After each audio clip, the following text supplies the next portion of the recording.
The third thing we're going to talk about is the three separate categories of victims and actions in the abortion debate. This is the thing.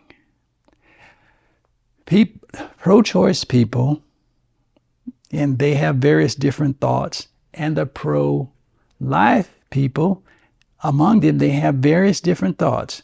But anyone who is dogmatic and tries to apply one thing to all kinds of what we call abortion in the United States, wrongly in some cases, if you try and apply your view to everything, then you are in error. There are three separate categories of victims in the abortion debate, such that it is. And so, since there are three separate categories of victim, and God is always on the side of the victim, there are three different groups of actions that go along with the specified to the victim. The first category of victims who God sides with, God is on the side of the victim. The first are those instances of fetal anomalies, miscarriages, anything where the pregnant person's health or life is in jeopardy and medical hospital treatment is needed. Life-saving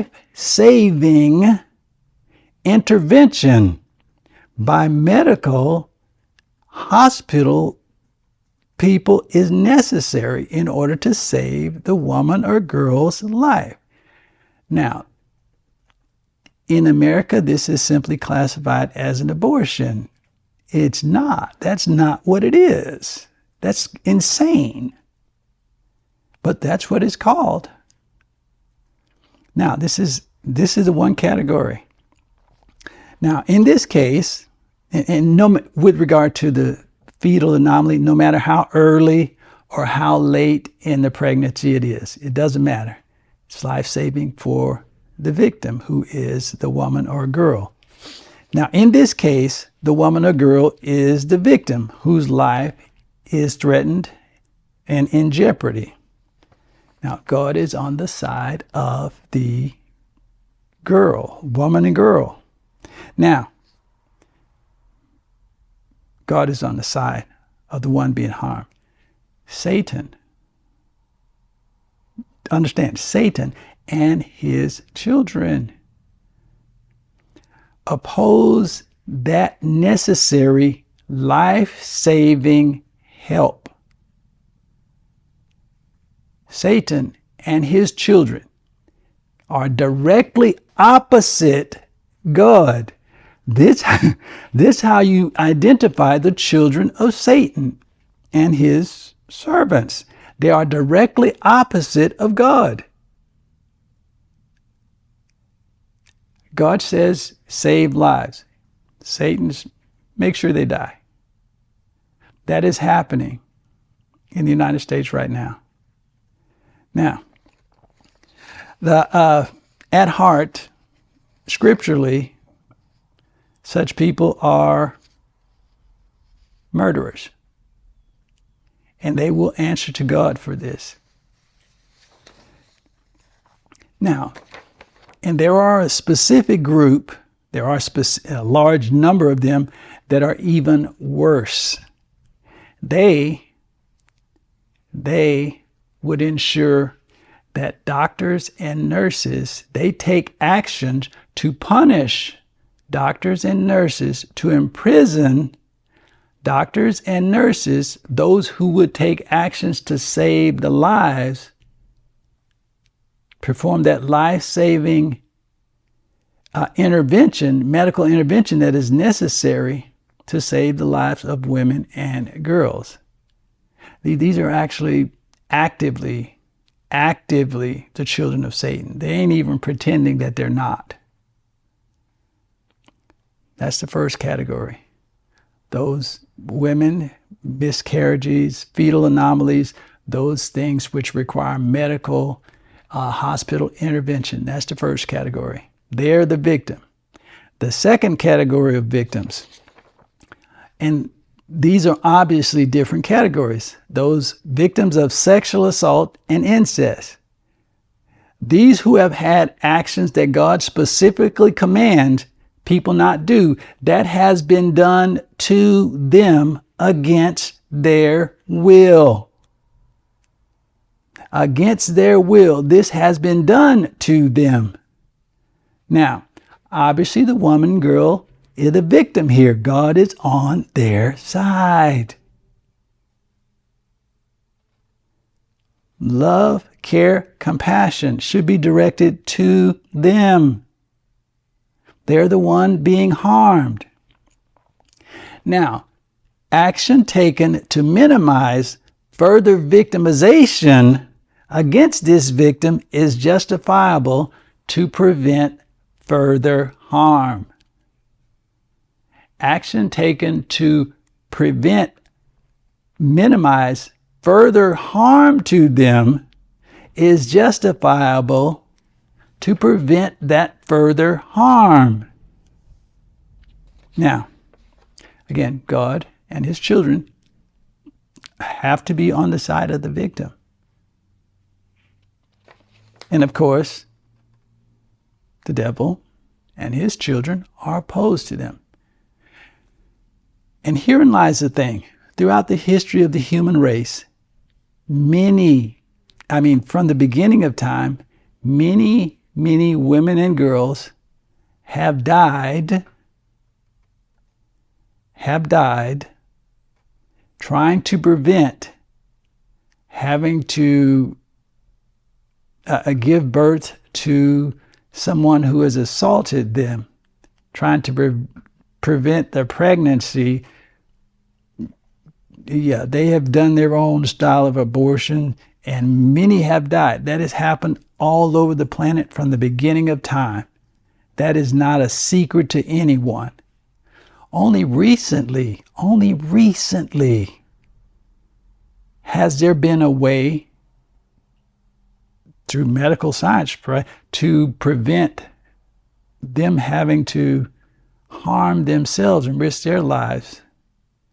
Only recently has medical science been able to come up with a pill to just ensure that they don't get pregnant. And we're not talking about the birth control pill. That's a recent development designed to prevent further victimization and further harm that meant lifelong harm and stress that comes with having to carry to term and give birth to a sexual assaultist, a rapist, or an incest, someone who commits incest on them. They don't want that. Nobody wants that. No good, decent, godly person wants that for anyone. But again, the children of Satan, their job is to create more harm. And a third thing, the third category of victim, this is everybody else. They're not category one, who have medical necessity of what is classified as an abortion.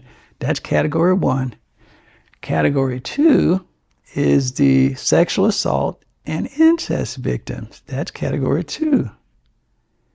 Category three is everybody else. Sexually active women, girls, healthy, strong, and willingly engaging in actions that the sole purpose of that action is to make babies. Sex, the entire purpose of sex is to make babies. Not just with humans, but with animals also. That's the sole purpose of sex, to make more people. Anyone healthy, strong, willing, with a healthy, normal baby, have sex, get pregnant, you're willing. The baby. The fetus is the victim in this case. The fetus is the victim in this case. Now, there are all kinds of numbers. There's all kinds of things. Mostly people don't like to discuss that particular thing. They don't. The pro-choice people, they don't like to discuss that. Yeah, for the vast majority of the case, because the numbers reflect this. The fetus is a victim. It's not a sexual assault. It's not incest. It's not a medical necessity. And this is something that, unfortunately, for the women who choose to do this, this is something that they have to live with. It is an awful weight. It is an awful thing for them to have to live with. But there are consequences. And God is on the side of the fetus in that. But that's what the scriptures, the Bible talks about this stuff. The Bible gives us guidance. God gives us guidance in how we are to act, how we are to live, and what He wants, what's good, better, and best for all of us. So, again, in summary, God is pro-victim. God is on the side of the victim. God says, my thoughts are not human thoughts. And my ways and human ways ain't not going to match up. So anybody, any person claiming to represent God got to represent God. You don't get to think what you like and believe what you will. Again, first and foremost, the biblical truths. God is on the side of the victim. Satan is set to do, Satan and his children want to cause more harm. It should be obvious in this. The second thing, with regard to women's exclusive right to choose, that is not a thing. But when you look at what the scripture says, what God says, God's commands, which are not negotiable in this regard, the husband has something to say about the wife. The father has something to say with regard to the daughter, and no one else has anything to say. Church don't got nothing to say either. It's not their job to impose their will upon other people. Law of the land is one thing, but trying to impose your will is contrary to God. And again, there are three different categories of victims. They are not the same. They are not the same. And you cannot, this one size fits all, one solution fits all, does not work. It's ungodly, it's unscriptural. Thank you, and may God smile upon you and favor you is our prayer.